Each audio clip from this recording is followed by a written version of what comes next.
이끄심과 순종이라는 제목을 가지고 여러분들과 말씀을 나누도록 하겠습니다. 요즘 우리나라도 이렇게 보면 커피를 굉장히 많이 소비하는 것 같아요. 이렇게 마을마다 카페가 여러 개씩 있는 것을 보게 되는데요. 이제 점점 이렇게 카페도 이렇게 대형화되고 또 이제 고급화되면서 세계 각지의 다양한 그런 커피들을 맛볼 수 있는 그런 카페들이 많이 늘어나고 있는 것 같아요. 그래서 제가 이렇게 어느 날 이렇게 카페를 가면 어떤 커피를 주문해야 되지? 이렇게 망설여질 때가 종종 있습니다. 그런데요, 그 많은 커피들 가운데서도 전 세계에 이제 유통되는 커피들의 70%가 아라비카 원두라는 거예요. 아라비카 원두. 자, 그런데 이 아라비카 원두의 원산지가 어디일까요? 오늘 우리가 말씀을 읽을 때 다 눈치를 채셨을 텐데, 우리나라가 한국 전쟁을 겪고 있을 때 우리나라가 자유를 수호하도록 아프리카에서 유일하게 군대를 파견해 준 나라, 바로 에티오피아입니다. 오늘 본문에 나오고 있는데요. 자, 우리 머릿속에 에티오피아 하면 가난과 기근으로 세계에서 가장 가난한 나라 중에 하나, 이렇게 우리가 이제 생각하기 쉬운데, 구약에 보면 구약 말씀에 구스라는 그러한 족속이 이제 등장을 해요. 이 구스가 있던 지역이 이 에티오피아라고 보는 견해가 많습니다. 물론 구약 시대 그 구스의 그 영역과 현대 그 에티오피아 그 영역이 조금은 그 영토가 다르기는 합니다. 자, 그런데 재미있는 사실은, 자, 우리나라의 경우에도 고구려, 백제, 신라 이런 건국 이야기가 있지 않습니까? 그런데 이 에티오피아에도 이제 그런 건국 이야기가 있어요.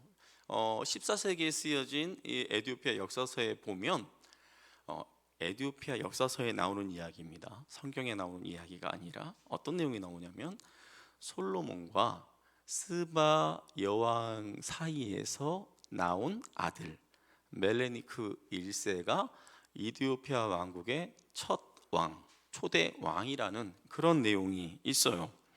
자, 1991년에 이스라엘 정부가 아주 비밀리에 한 작전을 수행하는데, 그게 뭐였냐면 에티오피아에 살고 있던 유대인들 14,000여 명을 수송기로 이렇게 이스라엘 본토로 이렇게 실어 나르는 그러한 작전을 하게 됩니다. 자, 이때 이스라엘 사람들이 실어 나른 그 유대인들은 우리가 일반적으로 알고 있는 피부색이 흰 그런 유대인들이 아니었어요. 피부색이 검은 그러한 유대인들이었습니다. 이들은 자신들이 솔로몬의 후예라 주장하면서 3천여 년 가까이 개종하지 않고 유대 교인으로서 그렇게 살던 그런 사람들이었습니다. 자, 에티오피아 역사책에 기록되어져 있는 이 내용이 어디까지 확실한지 정확하게 우리가 알 수 없지만, 자, 이런 배경이라도 있어야 오늘 말씀에 등장하는 이 에티오피아 내시에 관한 그 의문이 조금은 풀어질 것 같아요. 자, 오늘 말씀해 보니까 주의 사자가 빌립에게 나타나서 그를 가사로 가도록 그렇게 명령하고 있습니다.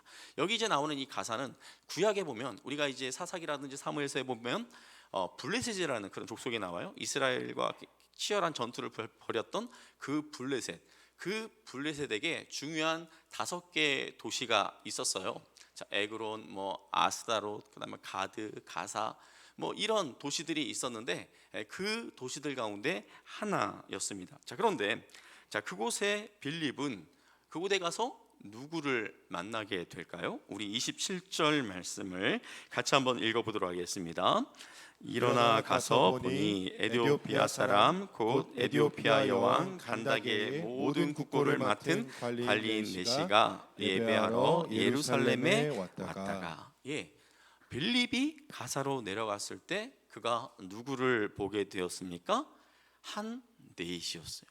내시긴 내시인데 이 내시는 굉장히 특별한 권한을 가지고 있는 그런 내시였어요. 여기 보니까 에티오피아 여왕 간다게, 그 간다게의 국고를 담당하고 있는 그런 내시예요. 그러니까 지금 우리가 생각해 보자면 재정부 장관, 재정장관 이런 정도의 막강한 그런 힘을 가지고 있는 내시였다라는 것이죠. 자, 그렇다면 이 에티오피아 내시, 왜 이 사람이 이 가사 지역을 지금 지나가고 있을까요? 조금 전에 우리가 읽은 말씀에 보니까 예배하러 예루살렘에 왔다가 왔다가 이렇게 기록되어 있어요. 자, 여러분 이제 이스라엘의 지도를 대충은 아실 텐데, 자, 이스라엘 그 서쪽 해안이 지중해예요. 자, 이 서쪽 해안을 따라서 쭉 내려가면 이스라엘 밑에 예전에 이제 이스라엘을 괴롭혔던 블레셋이 머물던 그 지역이 나타나요. 여기 이제 그 블레셋의 유명한 5도시들이 여기 있는데 제일 밑에 있는 도시가 가사예요. 그래서 그 가사를 따라서 쭉 내려가면 이제 아프리카로 통하게 돼요. 아프리카, 북아프리카에 이집트가 나오고 그 이집트를 통과해서 밑으로 내려가면 에티오피아가 나옵니다. 그러니까 지금 이 내시는 예루살렘에 왔다가 하나님을 예배하고 지금 자기 나라 에티오피아로 돌아가고 있는 그런 상황이었던 것입니다.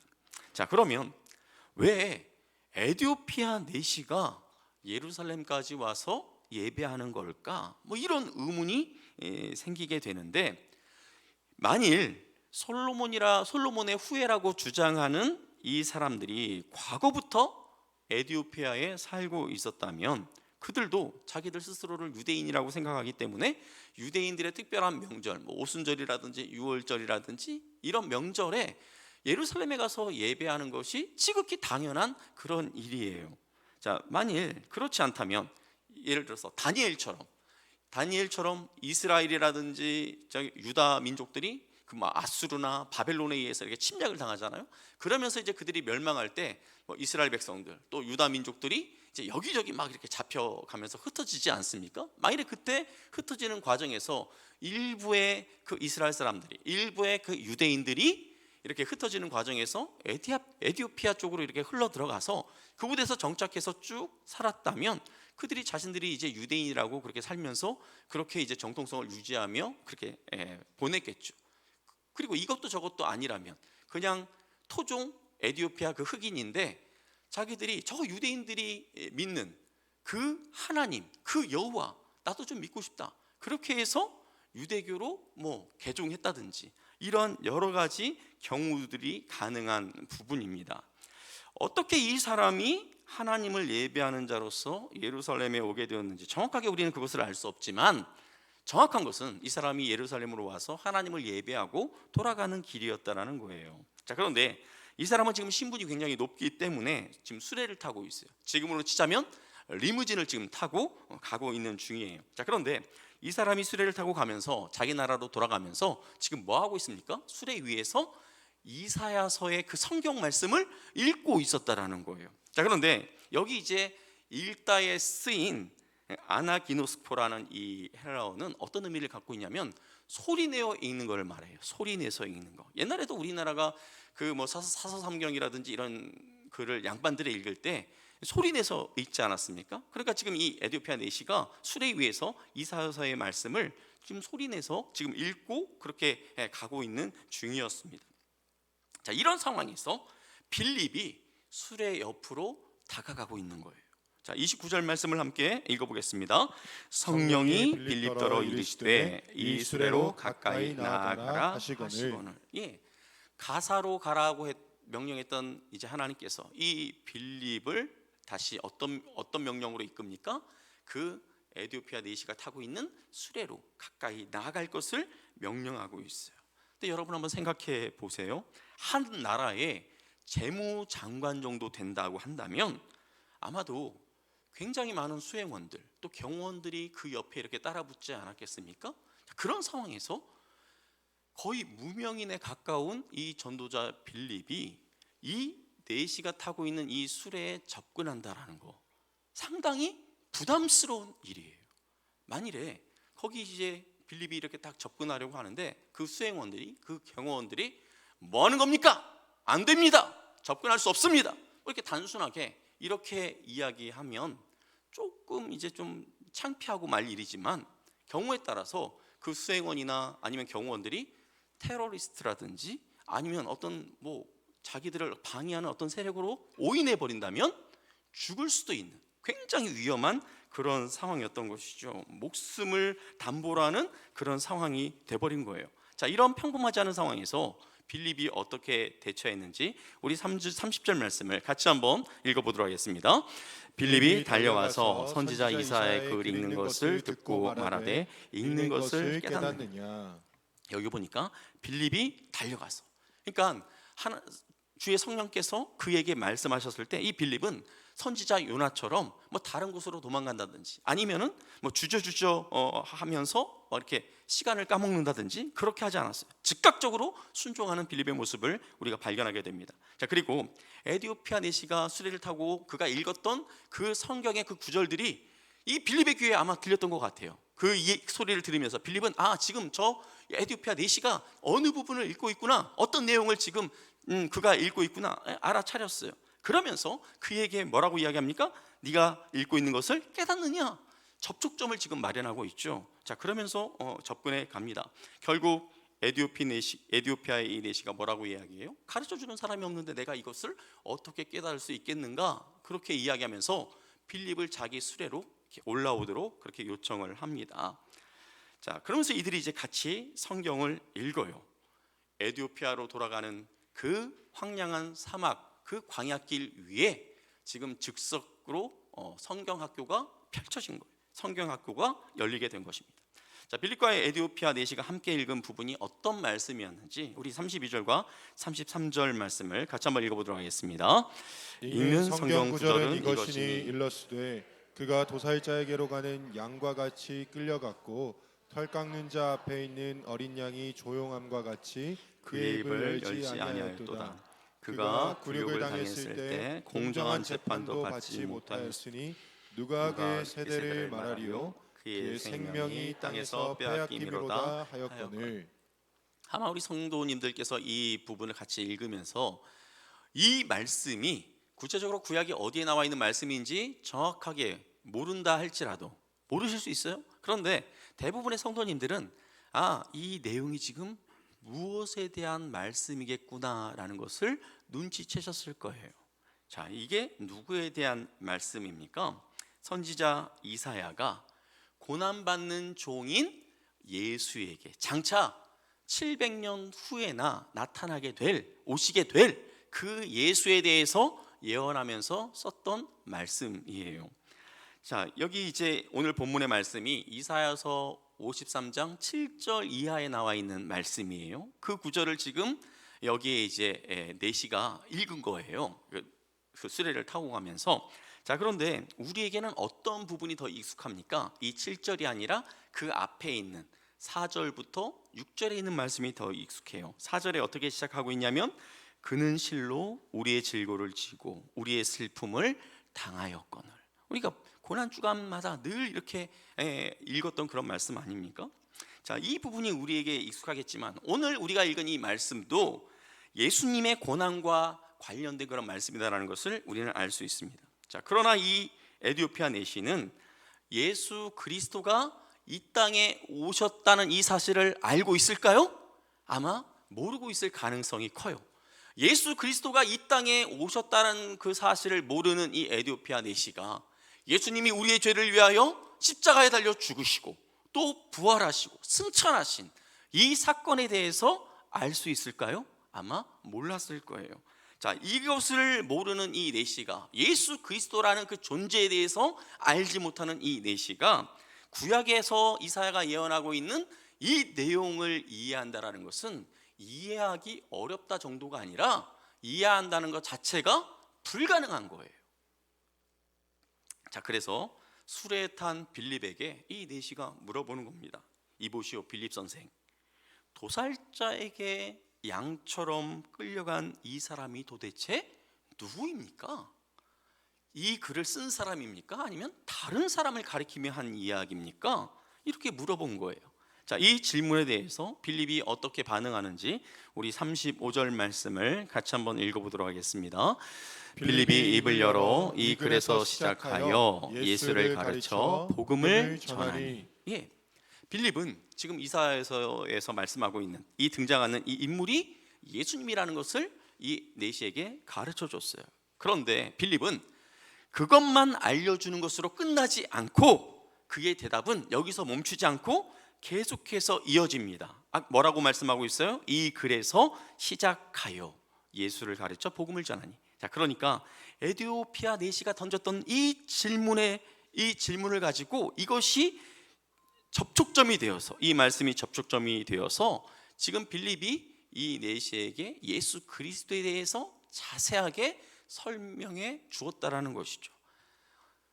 내시 날이 이사야 선지자께서 지금으로부터 약 700년 전에 이 예수님이 이 땅 가운데 오실 것에 대해서 이미 다 예언의 말씀을 통해서 우리에게 알려주셨어요. 조금 전 우리가 읽었던 이 부분의 말씀 같이 정말 도살장으로 끌려가는 것처럼 우리 예수님은 그렇게 십자가를 지고 골고다로 이렇게 올라가서 그렇게 십자가에 달려 죽으셨어요. 우리 예수님이 죽으실 때 제대로 된 재판도 받지 못하고 그렇게 억울한 누명을 뒤집어 쓰고 그렇게 십자가에 달려 죽으셨어요. 그런데 우리 예수님이 십자가에 달려 죽으신 것으로 끝난 것이 아니라 우리 예수님은 죽으신 다음에 3일 만에 무덤에서 부활하셨어요. 그리고 그 예수님은 우리에게 복음을 전하라는 그 명령을 남기시고 하늘로 올라가셨어요. 그 예수님이 지금 하늘 보좌에서 우리를 다스리고 계십니다. 그런데 저도 그렇고요, 우리 내신 아리도 그렇고 그 예수님을 믿으면 우리는 멸망하지 않고 영원한 생명을 얻는 하나님의 자녀가 될 수 있어요. 영원한 생명을 누릴 수 있어요. 아마 이처럼 어쩌면 제가 여러분들에게 지금 방금 전 이야기했던 것보다 더 자세하게, 왜 그럴까요? 충분한 시간이 있으니까 더 자세하게 이 빌립은 이 내시에게 예수님에 대해서 더 많은 것들을 가르쳐 줬을 거예요. 그리고 더 진지하게. 자, 빌립이 전해준 말씀을 들은 내시의 마음이 움직였습니다. 우리 36절 말씀을 같이 한번 읽어보겠습니다. 길 가다가 물 있는 곳에 이르러 그 내시가 말하되 보라 물이 있으니 내가 세례를 받음에 무슨 거리낌이 있느냐. 수레를 타고 가던 이들의 눈에 물이 이제 보였던 거예요. 이때 내시가 빌립을 향해서 이렇게 이야기하는 거죠. 이보시오 빌립 선생, 저기 흐르는 시냇물이 있으니 나에게 세례를 베풀어 주지 않겠습니까? 무슨 의미입니까? 이 에티오피아 내시는 이 빌립이 이 복음을 전했을 때, 예수 그리스도를 알려주었을 때 예수를 믿기로 작정했다라는 거예요. 그러니까 그가 지금 세례를 받고자 하는 것입니다. 자신에게 세례를 베풀어 달라는 내시의 요청대로 이 두 사람은 물이 있는 곳에서 내려서 빌립이 이 내시에게 세례를 베풀게 됩니다. 그런 다음에 세례식을 마친 다음에 이 두 사람은 헤어져서 각자 자기의 길을 가게 되죠. 우리 39절 말씀 같이 한번 읽어보겠습니다. 둘이 물에서 올라올새 주의 영이 빌립을 이끌어간지라 내시는 기쁘게 길을 가므로 그를 다시 보지 못하니라. 세례를 받은 다음 내시는 그 마음의 기쁨이 가득했어요. 그리고 그는 기쁘게 자신의 길을 가게 됩니다.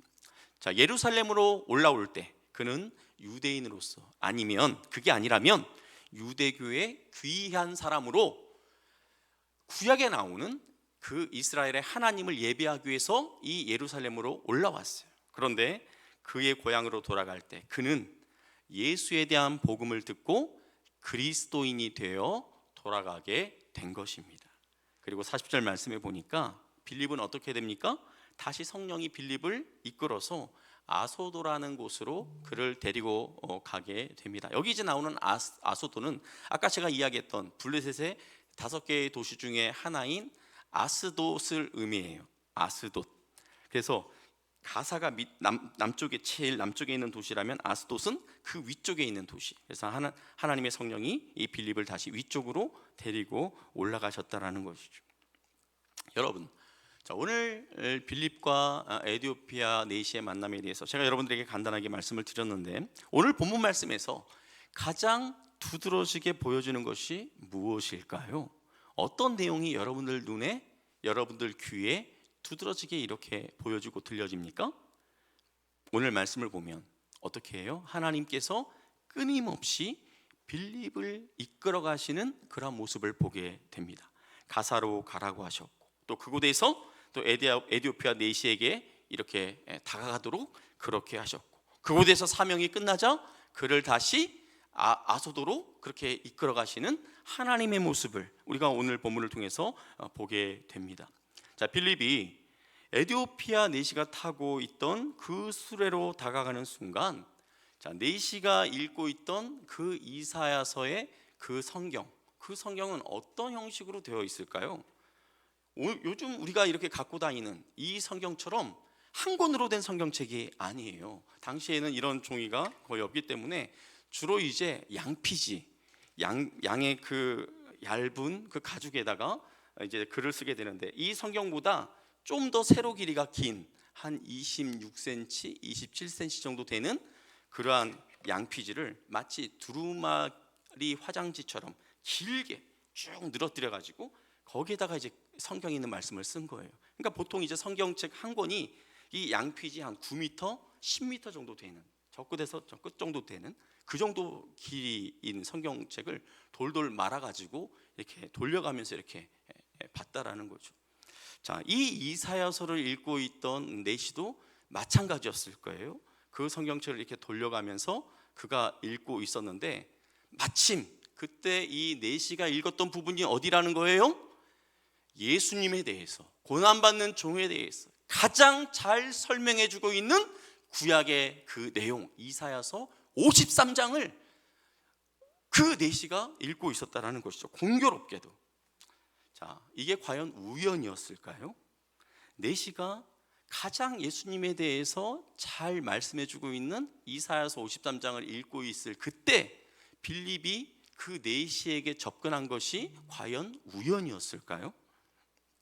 우리가 구약에 있는 성경책 가운데 에스더서를 아마 기억할 거예요. 에스더. 자, 에스더서를 보게 되면 거기 이제 아하수에로 왕이 자기 부인 에스더가 베푼 그 잔치자리에 그 대신 제일 높은 대신 하만과 함께 그 잔치에 참여합니다. 이 하만은 유대인들을 죽이려고 음모를 꾸미고 있는 그런 사람이었죠.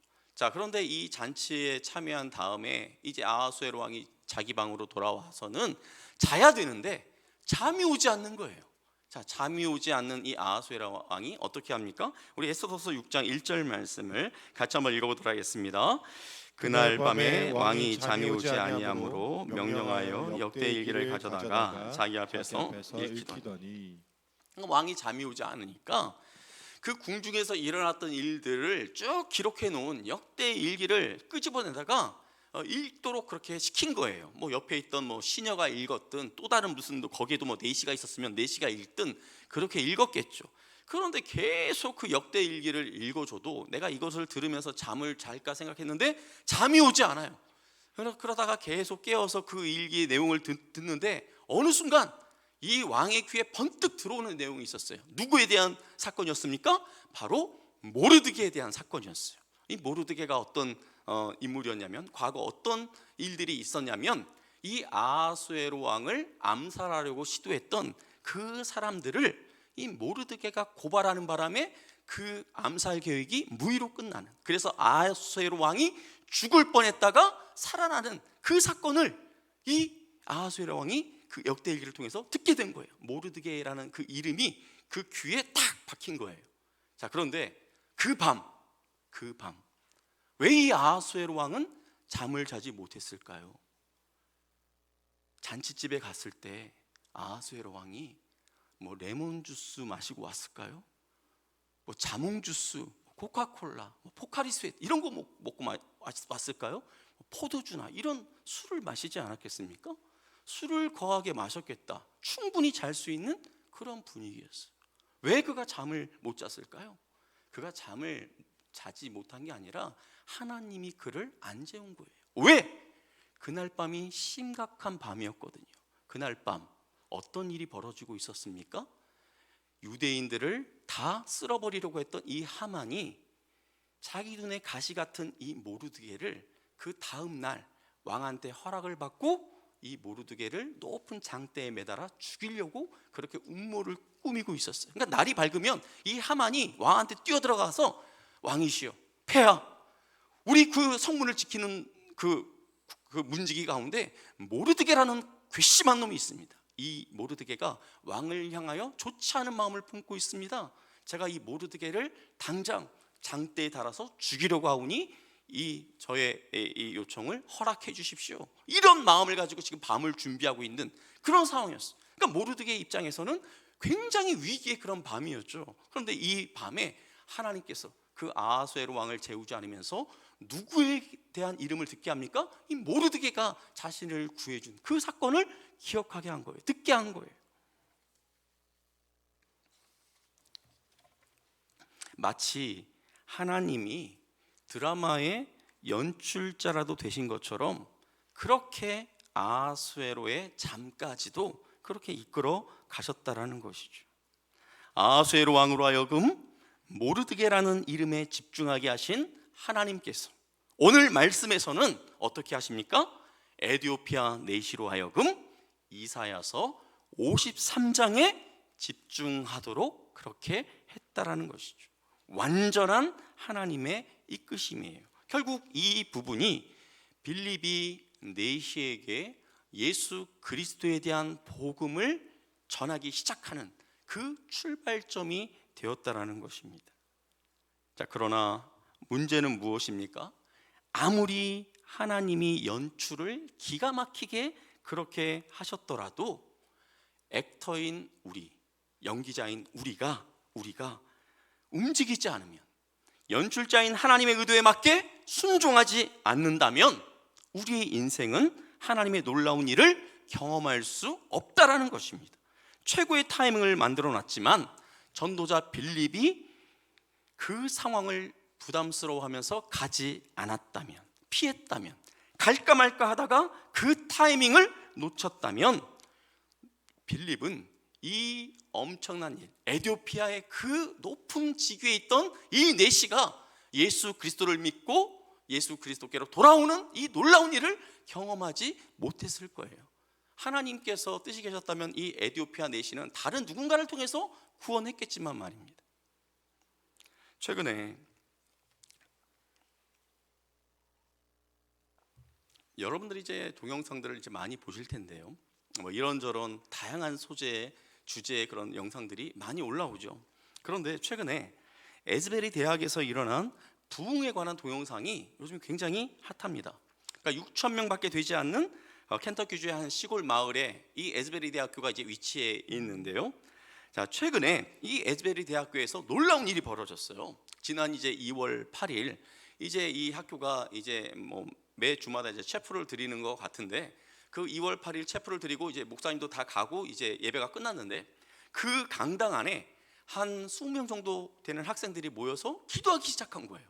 끝났는데도. 그런데 기도하다가 이렇게 보니까 이 기도 분위기가 예전에 우리가 기도하던 그런 분위기와 다른데 이걸 느낀 거예요. 그러면서 여기에서 이제 기도하던 이 친구들이 자기의 그 같은 반 또 같은 과 그 동료들에게 이 문자 메시지를 보낸 거예요. 야, 오늘 이 기도 너무 뜨거워. 너도 같이 와서 한번 참여했으면 좋겠어. 이런 문자를 받은 그 학생들이 수업이 끝나고 나서 그곳에 이렇게 모여들면서 이 기도회가 점점 더 뜨겁게 달아오기 시작한 거예요. 그러면서 주변에 있는 대학들에서 이 부흥에 동참하기 위해서 함께 참여하고 또 미국 전역에서 이 소문이 나면서 갑자기 사람들이 이 켄터키 주에 있는 이 에즈베리 대학교로 이제 모이기 시작한 거예요. 자, 그러면서 이제 이들이 이제 기도하기 시작하는데 자, 어떤 분위기였는지 한번 동영상을 한번 잠깐 보도록 하겠습니다.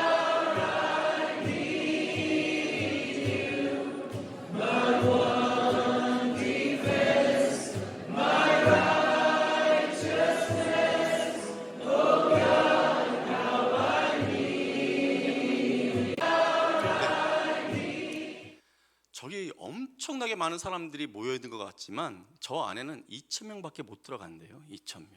그러니까 이곳의 이 영적인 분위기를 체험하기 위해서 수만 명이 모여들었는데 2,000명밖에 못 들어가니까 지금 어떻게 해야 될까요? 그 밖에는 줄이 엄청나게 길게 늘어서서 6시간, 7시간 이렇게 기다렸다가 그 안에서 뭐 10명, 20명이 이제 자기 이제 집으로 돌아가면 또 이제 20명, 30명 이렇게 들어가고 이런 식으로 계속 이제 이어진 거예요. 자, 보시면 알겠지만 뭐 대단하게 뭐 요란하게 막 이렇게 하는 집회가 아니에요. 무슨 어느 단체에서 어떤 뭐 유명한 부흥사가 와가지고 대단하게 이렇게 떠들어대는 그런 집회가 아니었어요.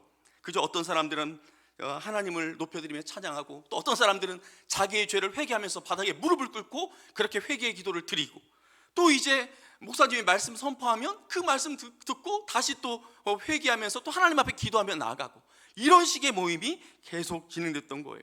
특별한 부흥사나 특별한 단체가 주도하는 것이 아니라 그곳에서 정말 하나님의 임재를 갈망하는 그 몇몇 학생들이 함께 시작한 이 기도의 모임이 정말 성령께서 부어주시니까, 역사하시니까 수만 명이 그곳에 관심을 가지면서 모여들게 되었다라는 것이죠.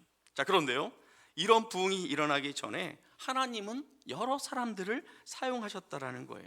그중 한 분이 말레이시아에서 교수 사역을 하시다가 안식년을 맞이해서 2015년에 이 에즈베리 대학교에 방문 교수로 오셨던 홍투류 그 교수라는 분이었습니다. 저희가 신대원 다닐 때 저에게 설교학을 가르쳐 주셨던 류응열 교수님이 지금 이제 워싱턴 중앙 장로교회 거기 이제 담임 목사로 계시는데, 이곳에 이제 그 목사님이 가셨다가 이 홍투류 이 교수님을 우연히 이렇게 만나서 이야기를 나눌 수 있는 기회가 있었습니다. 그런데 자, 이 목사님에게 놀라운 것은 뭐냐면, 이 교수님에게 놀라운 것이 무엇이었냐면, 자기는 그냥 여기서 방문 교수로 안식년을 맞이해서 그냥 연구하기 위해서 이곳에 왔는데 어느 날 하나님께서 자신에게 그런 말씀을 하시는 거예요. 너는 이제 교수직을 다 내려놓고 풀타임 기도 사역자가 되라. 이곳을 위해서 기도하는 자가 되라. 이때 이 교수님은 그것이 정말 성령의 음성인가 긴가민가 했어요. 아니, 내가 교수직을 그만두면 나와 우리 가족들은 뭘 먹고 삽니까? 확신이 들지 않았어요. 그런데 시간이 가면서 이게 하나님께서 나를 향하신 메시지구나, 이제 이것을 깨닫고 이분이 1919년부터 이제 기도하기 시작한 거예요. 자, 그러다가 2020년 여름이 되었는데 또 다른 하나님의 메시지가 이분에게 주어집니다. 그 내용은 무엇이었냐면, 이런 판때기에다가 회개하라, 주 예수를 믿어라, 이런 것을 새겨서 앞뒤로 차고 다니면서 사람들에게 보이면서 기도하라는 거예요. 와, 얼마나 우스꽝스러운 모습입니까? 이 교수님이 그게 사람들 눈에 얼마나 우스꽝스러운 모습일지 몰랐을까요?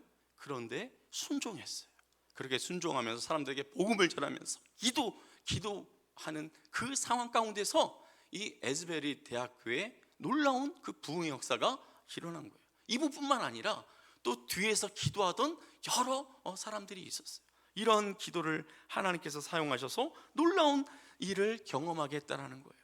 제가 에즈베리 대학에서 일어난 것들을 동영상으로 이렇게 접하는데, 제가 그 동영상을 접하면서 받는 그 감격과 자신이 직접 하나님의 말씀에 순종해서 그곳 가운데 기도하다가 그 부흥의 현장에 있었던 이 홍투류 목사님, 그 감격이, 그 성령의 임재하심이 비교가 되겠습니까?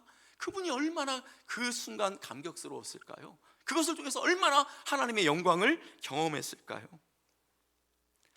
인생이란 큰 그림 속에서 우리는 하나님이 내 인생에 개입하셨다는 것을 우리는 인정해요. 많이들 인정하십니다. 그런데 지금 이 순간 하나님이 네 인생 가운데 지금 개입하려고 하신다, 이런 부분에 대해서는 우리가 인식하지 못하고 그냥 넘길 때가 참 많은 것 같습니다. 하나님이 주신 마음에도 불구하고 주저주저 하다가 우리는 얼마나 많은 사람들과 그 기회들을 놓치고 살아가고 있는지 모릅니다. 예수를 믿지 않고 세상을 등졌던 부모님이나 형제들, 또 나의 친구들을 생각하면서 이렇게 후회했던 그런 순간들은 없습니까? 제가 예전에 부교육자로 사역할 때 한 집사님, 연세가 좀 지긋하게 드신 집사님이 조심스럽게 저한테 찾아와서 이렇게 이야기를 하시는 거예요. 목사님, 제가 부탁이 하나 있어요. 어떤 부탁입니까? 제 친한 친구가 있는데 이 친구가 지금 암으로 죽어가고 있어요. 살 날이 얼마 남지 않았어요. 그런데 이 친구가 아직 예수님을 믿지 않고 있어요. 목사님, 시간이 된다면 좀 거리는 좀 있지만 목사님이 그곳에 저와 같이 가셔서 그 친구에게 예수님을 전해주시고 그 친구를 위해서 좀 기도해 주세요. 이렇게 굉장히 조심스럽게, 제가 너무 좀 힘들어할까 봐 조심스럽게 그렇게 요청하더라고요. 네, 물론이죠. 제가 가겠습니다. 언제 가면 될까요? 약속 시간을 정해서 그분에게 찾아갔어요. 그리고 예수님에 대해서 전하고 함께 영접 기도를 하고 같이 기도해 드렸어요. 여러분, 아무리 직장 동료나 내 바로 위에 있는 그 상사가 내가 내놓은 어떤 결과물에 대해서 막 이렇게 인상을 찡그리고 그렇게 한다 할지라도, 여러분이 다니는 그 회사 사장이나 회장이 여러분이 만들어낸 그 결과물을 보면서 와, 정말 대단한데? 어떻게 이런 기발한 생각을 다 했어? 어떻게 이렇게까지 할 수 있지? 참 잘했어, 수고했네, 이렇게 하면서 박수 쳐주면 모든 게 다 끝나는 것 아니겠습니까? 말씀을 읽고 기도할 때 우리는 마음 가운데 늘 평안만 있는 것은 아닙니다. 부담감이 몰려올 때가 있어요. 거룩한 부담감이라고 하죠. 그때 우리는 이것이 하나님이 주신 메시지가 아니라 그냥 내가 생각하는 거겠지, 내 생각에서 나온 거겠지, 그렇게 넘기고 싶을 때가 많아요. 왜 그럴까요?